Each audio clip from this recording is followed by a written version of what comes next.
going to jump into my story and sort of let you know what I walked through and tell it in a little bit of a different way. So we all start somewhere. This was my birth announcement. I was a little innocent baby. I was a giant when I was born. I was almost 2 feet when I was born. So I started young. I was born into a loving family with 2 parents. I was a wanted child. I had great supportive parents. Next slide. But then you start to grow up. And so this is a bit of my beginnings. My mom, that's me and my mom right there. We are still really, really close. But I had a good developmental childhood. Next slide. But then I started school, and I started meeting new people, and I was really awkward as a child. I had a mullet a couple times, a bowl cut, mushroom cut, and I had a horrible sense of fashion, completely horrible. But when I was at home, before school started, things were good. But then as I started to get older, things got tougher. I experienced a lot of bullying in school, so I remember in grade 5 coming home and getting in the bath, and my mom said to me, "Why do you have bruises all over you?" And it was because the guys had beat me up. So it was because I was a bigger girl, and that's what I experienced. That's sort of what I knew, and from a really young age in school, I was told you're not good enough, you're not beautiful enough, you're never going to be anything, how can you be so fat? Like, it was horrible. I even remember grade 8 graduation, my cousin came for graduation, and he was tall and thin, and somebody made some comment of, how can your cousin be so skinny yet you're so fat? And it just wrecked me. I just remember having such an impact on me, and I carried it as I continued to grow. So some of the things I was told was, you're fat. They snorted as I would walk by. They said I was awkward. They said I caused earthquakes. They beat me up. They said I'd never be good enough. They called me a pig, and they told me I was ugly. What did I do? How did that affect me? Because with something like that, it's going to affect you somehow. So I cried a lot. I really learned to hate myself, which is not a very good thing. I started making fun of myself before anybody else had the opportunity to. I fell for the wrong guys because I thought that's what I deserved. I did everything I could to make people like me, even if it went against my morals. So I grew up in a pretty strict household, and I would throw parties, and I would sneak out, and ended up getting in a lot of trouble because I just wanted people to like me. The hurtful words became my truth. I would starve myself. I would write out, I can picture it, I would write out all of my possessions and like draw pictures of them, put a value to them, and give it to my parents and say, here, you can sell it, you'll at least get something from me. You'll at least have something of value from me. I would overeat and just keep eating, thinking that would help my feelings. So one of the big things I tried to do to get happy was, I thought, okay, well, if everybody's saying I'm fat, I need to just get skinny. So when I was 21, I had lost 80 pounds in 6 months. So this is me at my lowest weight. And how I got there, I didn't eat very much, and I worked out 6 days a week, 3 hours of cardio a day, and I threw up almost after every workout. But even when I got to that weight, I wasn't any happier. It didn't matter because on the inside, I still wasn't happy. And I just really wanted to show this because we constantly strive for some perfect image that we see in social media or in magazines or at school, what people say you are supposed to look like. But when you're not well on the inside, it doesn't matter what you look at on the outside. So next slide. Some other ways that it affected me. I was grounded almost half of grade 11 and 12.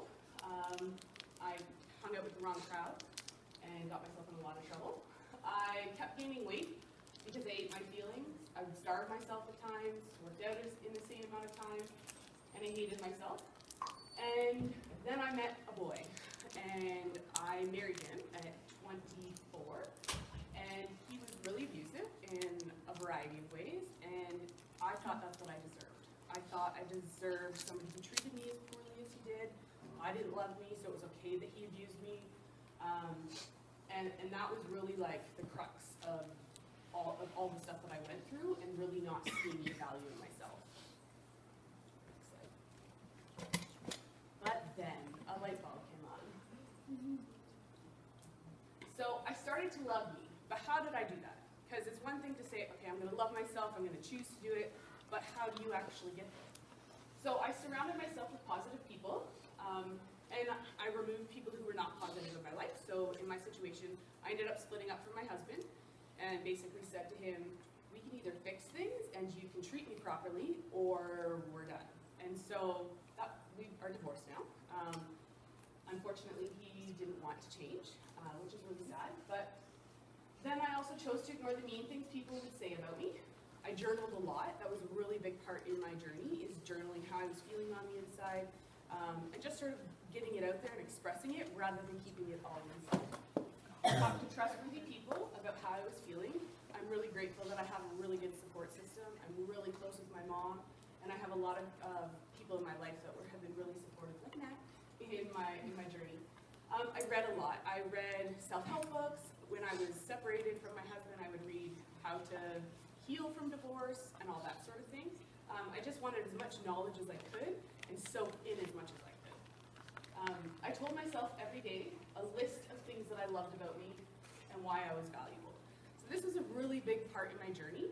I literally wrote out all the things I thought were great about me, and then that people would tell me. So you are strong, you are courageous, you're beautiful, and all those sort of things, and I wrote it on paper and put it above my mirror in my bedroom. And I put it in a few different places, and I would speak those things to myself every day. I felt like a complete loser when I started because I was talking to myself, but one day I started to believe those things, and it really got into my heart that I really was these things. This is who I am. So next slide. So that's why I'm here today, is to tell you that you are valuable, and you are so worthy, and you are beautiful, and you are loved, and you have destiny, and you have purpose, and no one else can be like you. There is nobody else. You are like a snowflake. You are completely unique, and nobody else can be you. And if I had known that when I was your age, I wouldn't have made the same mistakes that I've made, and the same decisions. So one of my messages is, when you're not well on the inside, and you're hurting, you can make decisions in your life that aren't positive. So for me, because I didn't love myself, I married somebody who treated me really, really poorly. And if I had of loved myself, would I have made that decision? Probably not. I would have known who I was and what my value was. So in it too, I think the message is not only be kind to yourself, but be kind to others. You don't know what one hurtful word, one cut eye is, whatever, to somebody else. You don't know the impact that carries in someone's life. And as a child who experienced bullying so much, I can tell you it has an impact and takes you like years down the road. I was 25 by the time I finally started dealing with it. Next slide.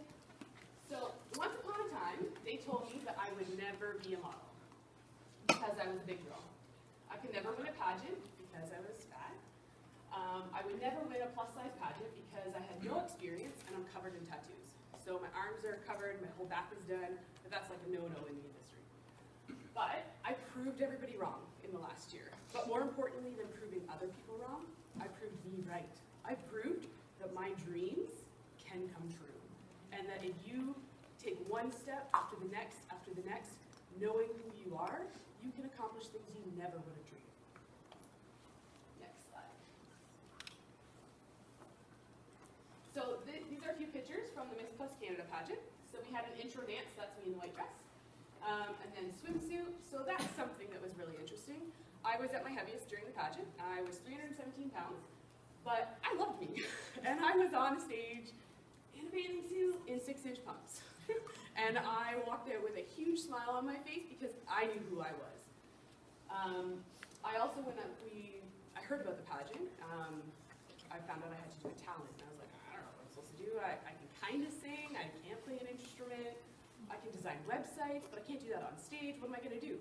I almost backed out, and then I realized, well, I have a story. So I shared my story as a spoken word. I wrote it, and I ended up winning the talent portion as well, which was really neat. And I think I was more emotional about that because that's who I was. It wasn't just what I was prancing about on stage. It was really, I knew who I was. And then I shook as I was crowned Miss Plus Canada. And it was such an overwhelming moment. I'd actually planned not to win, so that I won. I didn't even know what to say. Next slide. So what have I done since winning? So my life has been a little bit crazy, and it's actually funny, I just realized tomorrow will mark a year that I found out about the Miss Plus Canada pageant. So April 30th last year, I got an email saying, hey, are you the next Miss Plus Canada? And I applied and got in, and so started my journey. I was crowned in June 30th. And since then, I have done quite a bit of modeling. I won an award at an expo in Detroit at the Fuller Women Expo. On the far right, you can see some other plus-size queens that I met in Detroit. I did Caravana, that was interesting. Also took a lot of bravery, but because I know who I am, it didn't really matter. I also went to Trinidad and did Caribbean Plus Size Fashion Week as a model, which was an unreal experience. And my biggest news, I just found out a couple weeks ago that I've been chosen as a model for Full Figure Fashion Week in New York City. So I'm headed there in June, and there was over 2,000 women across Canada and the US who had auditioned, and only 50 were chosen. So it's a huge, huge, huge opportunity. It could change my career in many different ways. But it all started because I said, this is my dream. I want to do it, and I went for it. But if I didn't, where would I be, right? Even auditioning for Full Figured Fashion Week, I was like, I can't do it. I don't have the experience, I can't do it. And somebody actually spoke into my life and was like, you need to do this. What is for you is for you. What's not is not. So just do it. If you don't do it, you're gonna kick yourself for not. And if you do it and you get it, well, how exciting is that? So I did it.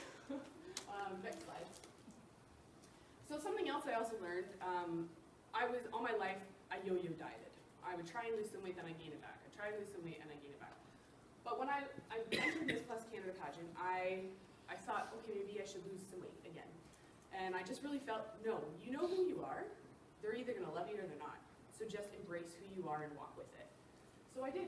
And the issue for me is I was also in a car accident 4.5 years ago, and I'm in pain every day. So if you saw me up here like with my neck,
and I was like, oh, my stomach. And I literally had to be like, whoa, whoa, whoa, whoa, whoa, hold done. Like, I love who I am. It doesn't matter what the package looks like. I am beautiful, and I know my purpose. So these two pictures, I posted on Instagram. Now, that was a lot for me to do, because my stomach is my biggest insecurity. But I was like, I'm gonna do it, and I'm gonna send it with a positive message. And not that the goal is to get a lot of likes, but I had over 500 likes on these pictures, which was huge. And it really was people just pouring into me being so brave, and really me embracing who I was. And I had so many people comment on, go girl, and like, way to go, and you're such an inspiration, and that's what I want to do with my life. I want to be an example of what it looks like to really love yourself, flaws and all, right? And really embrace it each and every day. And it is a choice, and it gets easier and easier and easier. I never thought in a million years that I would be where I am, or live in a peaceful mind in my heart. Next picture. Yeah. So just some final thoughts. I just want to inspire you guys to really embrace who you are. Love every aspect of you, not just your outside, but your inside. Who you are as a person, what your qualities are, what are your dreams, where do you want to go in life, what do you want to accomplish, and really go after them, and dream massive. I never imagined in a million years that I would win Miss West Canada, and then be heading to New York City to model. Like, I never in a million years thought it would be possible. And that's happening in like 6 weeks. So just go for your dreams and dream bigger than you can imagine, because when you go for it, there ain't nothing stopping you. And if you're not going to stop yourself, if you're not going to let other people stop you, why are you going to stop yourself from going where you want to go? So that's what I wanted to share with you today.